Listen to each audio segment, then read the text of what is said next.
So we've actually developed a new initiative at Lilley Place. It's actually called the Hope Initiative.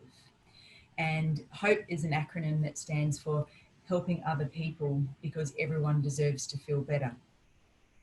And the E at Lilley Place always stands for everyone deserves to feel better. In fact, that's our mission. But because of COVID-19, we've been looking at how we can support everyone, whether they have a mental health diagnosis or not. And we've come up with 5 additional E's. And we've actually released this. It's in the public domain. So people that perhaps aren't yet ready to reach out for support, they can start working on it. If they'd like more tailored intervention, they can reach out to us and we can help them.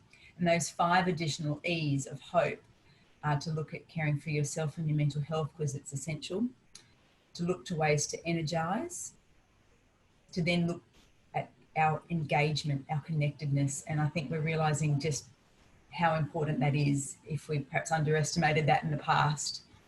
Helping people then to endure, to develop strategies and routines and a mindset, the way people are thinking, so that they are able to be resilient and get through this, so that ultimately, even though things have changed, they can adapt and they can evolve and they can find a new way to move forward with confidence. And that's our HOPE program, and it's on our website. And so listeners could have a look at that as a starting point and start to think about ways they could perhaps weave those E's into their current day and as each week as we move through this crisis. So we're all about helping regain and maintain hope. Actually, there's an analogy, isn't there, Peter? There's an analogy that you use that sort of, I guess, really encompasses the whole HOPE initiative. Do you want to share that? Because I think it's great. I would love to. Thank you, Andrea. I love Andrea's enthusiasm and encouragement. We've been talking about how we don't want to be the ambulance at the bottom of the cliff. We want to be more like the fencing contractor at the top of the cliff, working to prevent the next development or the next pandemic that we see coming, which is a pandemic characterized by stress and mental health difficulties and educational gaps. So we're looking to provide those services earlier, sooner, rather than later. And if you think about it, that's what hope is as well. So yeah, that's our analogy. We want to be the fencing contractor at the top of the cliff. Yeah, that's fantastic, and what a great philosophy to employ in this situation. Get some help early. We're going to jump across to Peter. Peter, from your world, the world of hope,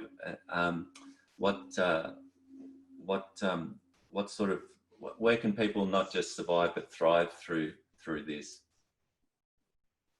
Can you unmute? Yeah. Sorry. That's right. I think just a few final thoughts for me there, and listening to the speakers contribute there. I think that this global health crisis has given us a really unique opportunity to actually slow down and reflect. And that's not to in any way minimise the hurt that is out there already and that is to come.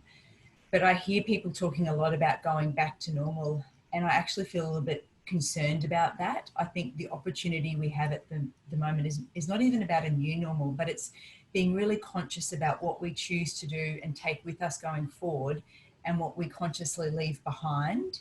And whether you're talking about onshore or offshore manufacturing or safety or construction, for me, a phrase I've been using a lot with my team, because we value creative problem solving and being innovative across our service, no matter your role. We've been talking a lot about coronating and taking this time to be really considered to move forward. So that's one of my things. And the other thing, of course, to combine, in fact, the HOPE initiative came from us coronating, if you'll pardon the pun. And that really is to let people know that if they are doing it tough, they're not alone. And if they or someone they know needs some support, please reach out. It may not be reaching out to Lilley Place, but do reach out somewhere, because there is hope. And our HOPE initiative can change lives, and it can actually save lives. Well, that's fantastic and timely and well put, Peter. So thank you so much for joining us today as one of our expert panelists.